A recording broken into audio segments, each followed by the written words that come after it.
गांव का नाम था सोनपुर। कभी यह गांव हरियाली से भरा रहता था। चारों तरफ खेत थे, तालाब थे, पेड़ों पर पक्षियों की आवाजें गूंजती रहती थीं। लेकिन समय बदला और सब कुछ बदल गया। पिछले 3 सालों से सोनपुर में बारिश नहीं हुई थी। तालाब सूख चुके थे। कुओं में रस्सी डालो तो बाल्टी खाली निकलती थी। इसी गांव में रहता था एक किसान। नाम था हरिराम। कभी उसकी पहचान एक मेहनती किसान के रूप में थी, लेकिन अब लोग उसे बेचारा हरिराम कहने लगे थे। हर सुबह वह खेत में जाता, सूखी मिट्टी को हाथ में उठाता और आसमान की ओर देखकर कहता, भगवान, अब तो कुछ कर दो। घर में उसकी पत्नी थी, सीता, जो कई दिनों से बीमार थी। दो छोटे बच्चे थे, एक 8 साल का बेटा और एक 5 साल की बेटी।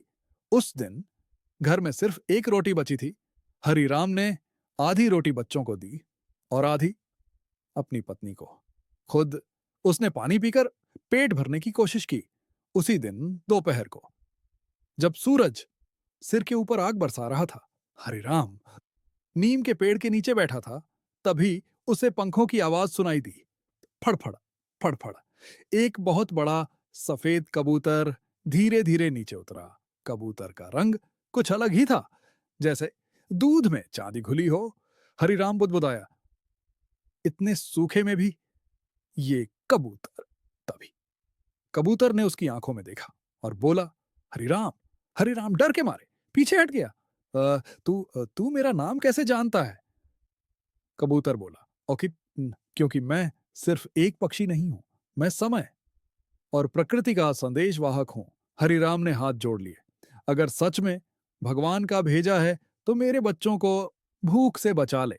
कबूतर बोला, मैं मदद कर सकता हूं, लेकिन हर मदद के साथ एक परीक्षा होती है।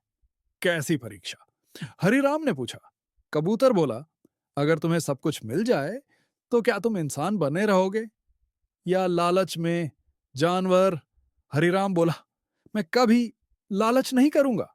कबूतर ने कहा, ठीक है, पहली परीक्षा आज शुरू होती है। कबूतर आसमान की ओर उड़ गया। हवा चलने लगी। धीरे धीरे काले बादल छा गए। गांव वाले घरों से बाहर निकल आए और फिर बारिश। पहली बूंद गिरी, फिर दूसरी, और फिर झमाझम बारिश। सूखी मिट्टी से सौंधी खुशबू आने लगी। सूखे पेड़ फिर से हरे हो गए। गांव में खुशी लौट आई। हरिराम के खेत में फसल सबसे अच्छी हुई। लोग कहने लगे, हरिराम बड़ा किस्मत वाला है। समय बीता, हरिराम के पास अनाज भर गया, पैसे आने लगे। अब वही लोग जो कभी उसे नजरअंदाज करते थे, उसके सामने झुकने लगे।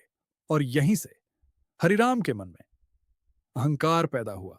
वह सोचने लगा, अगर कबूतर ने एक बार मदद की तो बार बार क्यों नहीं? उसने कबूतर को फिर बुलाया। कबूतर आया, लेकिन इस बार उसके चेहरे पर मुस्कान नहीं थी। तुम जरूरत नहीं, यह लालच है। हरिराम गुस्से में बोला, आह, तू नहीं तो ये रास्ता दिखाया था। कबूतर ने गहरी सांस ली। इंसान को रास्ता दिया जाता है, चरित्र नहीं। अचानक मौसम बदला, लेकिन इस बार बारिश नहीं हुई। तूफान आया, तेज हवा, ओले, बिजली। हरिराम की फसल तबाह हो गई, घर टूट गया। वही लोग जो उसकी तारीफ करते थे, अब दूर खड़े तमाशा देख रहे थे। हरिराम घुटनों पर गिर गया। मुझसे गलती हो गई, कबूतर बोला। जो मिला था, अगर उसमें दूसरों को भी हिस्सा देते तो समय तुम्हारे साथ रहता।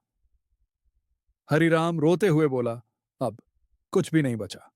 कबूतर ने कहा, कुछ बचा है, तुम्हारा अनुभव। अगले साल बारिश सामान्य हुई। हरिराम ने फिर से मेहनत की। अब वह गांव के गरीबों की मदद करने लगा। धीरे धीरे उसकी इज्जत वापस आ गई। लेकिन इस बार अहंकार नहीं था। एक दिन उसका बेटा बोला, बाबा, वो कबूतर फिर दिखेगा। हरिराम मुस्कुराया, जब हम सही होंगे तब वह जरूर दिखेगा। अजनौ और मुझे। और सच में आसमान में एक सफेद कबूतर चुपचाप उड़ रहा था। समय सबको देता है, लेकिन वही टिकता